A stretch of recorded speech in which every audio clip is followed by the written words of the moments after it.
בשאלה זו אנחנו נדרשים לחשב את ההון החוזר של החברה, וגם לחשב את תזרים המזומנים הנקי. אז בואו נתחיל מזה שאנחנו יודעים שהחברה סוחרת חנות למשך 3 שנים בסכום של 396,000 שקלים. תכף נתייחס לסכום הזה.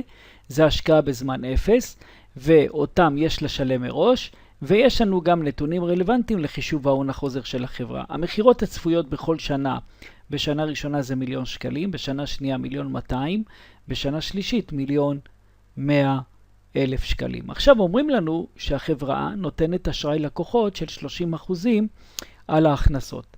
30% מתוך 1,000,000 זה 300,000 שקלים, מ-30% מתוך 1,200,000 בשנה השנייה זה 360, ומתוך 1,100,000 זה 330,000 שקלים. כלומר, הנתון שהוא רלוונטי להון החוזר זה אשראי לקוחות, אשראי ספקים.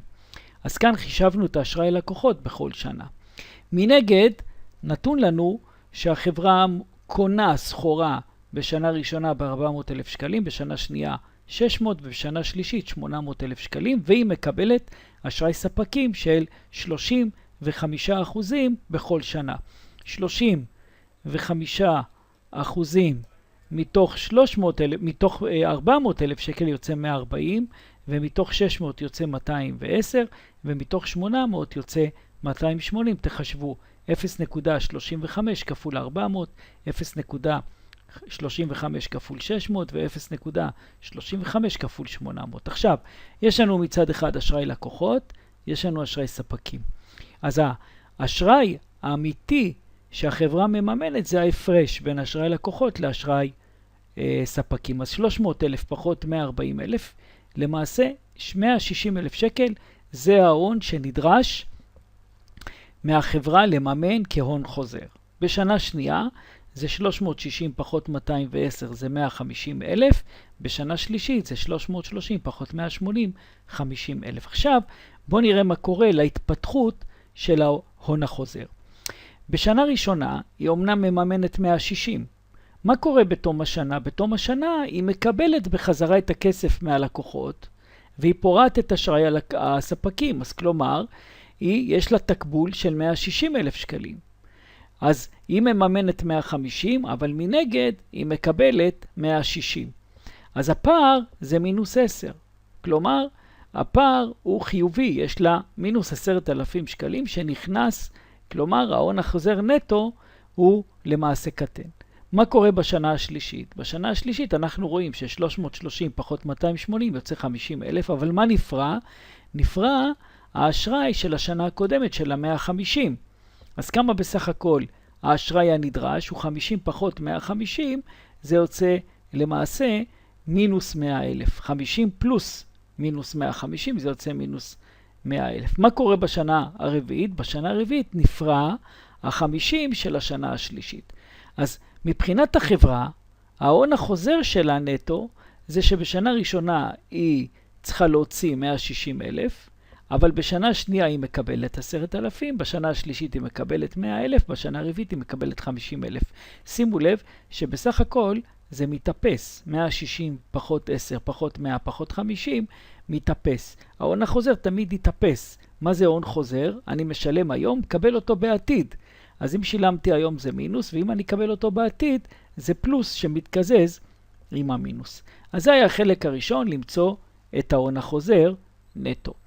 עכשיו אומרים לנו בסעיף השני, אם זה יהיה סעיף ראשון של פתרון השאלה, תוך התחשבות בהוצאות נוספות של החברה מתקבלות התוצאות הבאות, כלומר נותנים לנו תוצאות של הכנסות ושל רווח תפעולי, ואנחנו צריכים להתחשב. אז יש לנו רווח נקי של 335,000 שקל בשנה ראשונה, יש לנו 355,000 בשנה שנייה, ויש לנו 205 בשנה שלישית.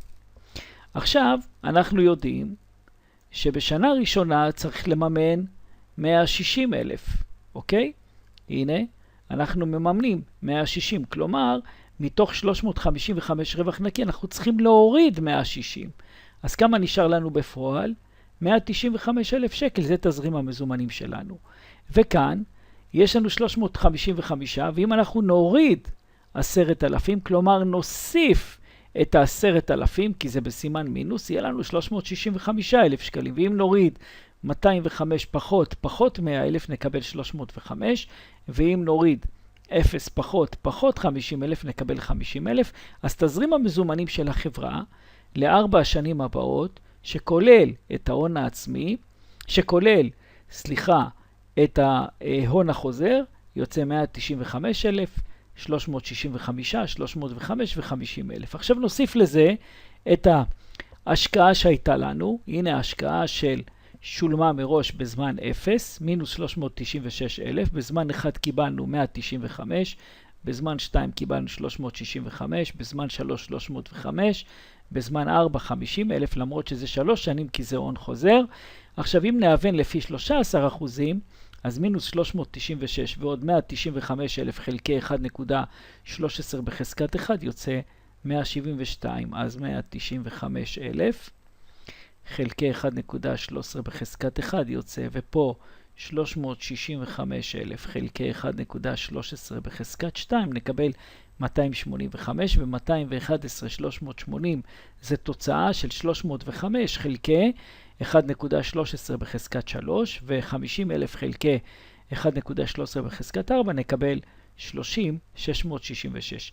אם נחשב את ה-net present value, כלומר נחשב את כל הצירוף הזה של הערך הנקי להיום, שזה ה-present value, נקבל, ונוריד מזה את ההשקעה בזמן 0, 396, נקבל 304,466. net present value, 304,466, ולצורך העניין גם חישבתי לכם פה את שיעור התשואה הפנימי, שזה יוצא 49%, ואת מדד הרווחיות שיוצא 1.769. אז מה זה אומר? שבהתחשב בהון העצמי ובהתחשב בהון החוזר ובהתחשב בהשקעה, כדאי להשקיע בפרויקט, כיוון שבסך הכל הערך הנוכחי הנקי הוא 304,461.